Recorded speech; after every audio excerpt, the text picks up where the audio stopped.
Hello, my dear students. Welcome you all at my channel Focus and Brilliant Studies. आज की मेरी video एक बार फिर क्लास 11 के स्टूडेंट्स के साथ में है। वो सब बच्चे जिनका मीडियम हिंदी है। लघु व्यवसाय में भाग नंबर 2 में आज हम करने जा रहे हैं बेटा उद्यमिता विकास, एंटरप्रेन्योरशिप डेवलपमेंट। ठीक है ना बेटा, तो आज हम शुरू करते हैं उद्यमिता विकास। इस शब्द के अंतर्गत हम पढ़ेंगे 3 शब्द मेन: उद्यमी, उद्यमिता और उपक्रम। यह बेटा पढ़ते आ रहे हो स्टार्टिंग से 11th क्लास में। शायद वर्ड होगा कुछ और कि हमें मालूम है कि जो व्यक्ति भी बिजनेस करता है, हम बताते हैं उस बच्चों को कि जब हम व्यापार करते हैं तो हमारे में एक साहस होना ज़रूरी है। व्यापार वही व्यक्ति कर सकता है जो कि साहसी है, जिसमें साहस है। तो ये साहस क्या है? उद्यम, मेहनत, प्रयास। समझ में आई मेरी बात? साहस क्या है? उद्यम करना है, उद्यमी बनना है। उन्हीं से वर्ड्स बने ना आपके। मैंने प्रयास करना है। क्यों प्रयास करना है? क्योंकि हमारा मेन एम क्या है, हमारा लक्ष्य क्या है? लाभ कमाना। ठीक है ना। पहले हम पढ़ेंगे 3 शब्द: उद्यमी, उद्यमिता और उपक्रम। उद्यमी मैंने वो व्यक्ति जो अपनी व्यावसायिक इकाई की स्थापना करता है, जिसने अपनी बिजनेस यूनिट को स्थापित किया, वो हो गया उद्यमी। जो सेटअप करता है अपने बिजनेस यूनिट को। फिर हमने बोला उद्यमिता, मैंने वो व्यक्ति जो स्वयं की व्यावसायिक इकाई को स्थापित करने वाली एक प्रक्रिया है। द प्रोसेस है, एक प्रक्रिया है जिसमें हमने सेटअप करना है, स्थापना करनी है अपने ही बिजनेस यूनिट को। तो वो हमारी क्या होगी? एक प्रक्रिया। फिर तीसरा वर्ड आया उपक्रम। इन सब का रिजल्ट, इन सब का जो परिणाम है वो क्या है? उपक्रम। ये हमारी आउटकम है, परिणाम है हमारा। उसका मतलब ये हुआ कि कुल मिला के इन तीनों शब्दों से मिला के क्या बनता है आपका? उद्यमी एक व्यक्ति होता है जो कि लाभ अर्जित करने के उद्देश्य से प्रयास करता है, प्रयास करके एक उपक्रम, एक व्यावसायिक इकाई की स्थापना करता है। उद्यमी कौन है? एक व्यक्ति है ना, साहसी व्यक्ति है जो कि जिसका उद्देश्य क्या है? लाभ कमाना है। उसके लिए वो क्या कर रहा है? प्रयास कर रहा है, और वो एक उपक्रम की स्थापना करता है। तो उसका मतलब ये हुआ कि उद्यमी प्रयास करके, तो उसका मतलब ये हुआ कि प्रयासों के समूह को ही हम बोलते हैं उद्यमिता।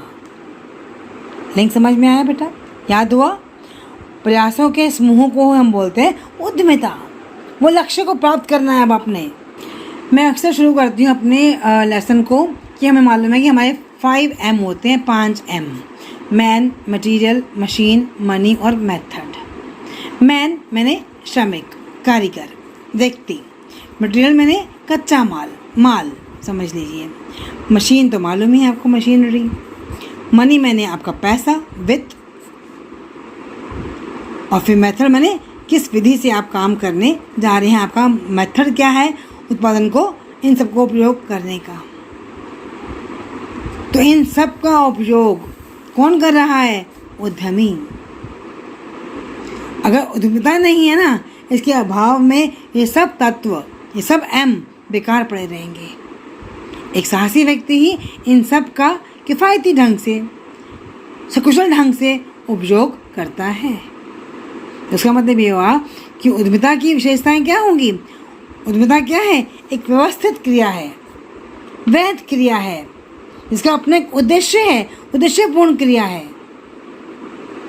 इसमें क्या होता है? नए परिवर्तन, नव परिवर्तन, उत्पादन का संगठन, और अल्टीमेट उद्यमिता में जोखिम तो उठाना ही है। तो हम करते हैं 1 by 1, इनको एक्सप्लेन करते हैं बेटा। हमने बोला कि एक व्यवस्थित क्रिया है, सिस्टमेटिक क्रिया है, मतलब अपने आप पूरी नहीं होगी। जैसे करने का एक ढंग है, एक प्रॉपर तरीके से एक ढंग है जिसे करने के लिए हर कदम प्रॉपर, स्टेप बाय स्टेप, कदम बाय कदम आपको चलना पड़ेगा उसे पूरा करने के लिए, जिसमें आपको विशेष ज्ञान की ज़रूरत है, विशेष प्रशिक्षण की ज़रूरत है। शिक्षण, प्रशिक्षण, अनुभव, उस ढंग से ही आपने उस क्रिया को संपन्न करना होगा। वैध क्रिया है। अवैध तो करेंगे नहीं। जब भी कोई व्यापार करते हैं तो वो वैध तरीके से ही होना चाहिए।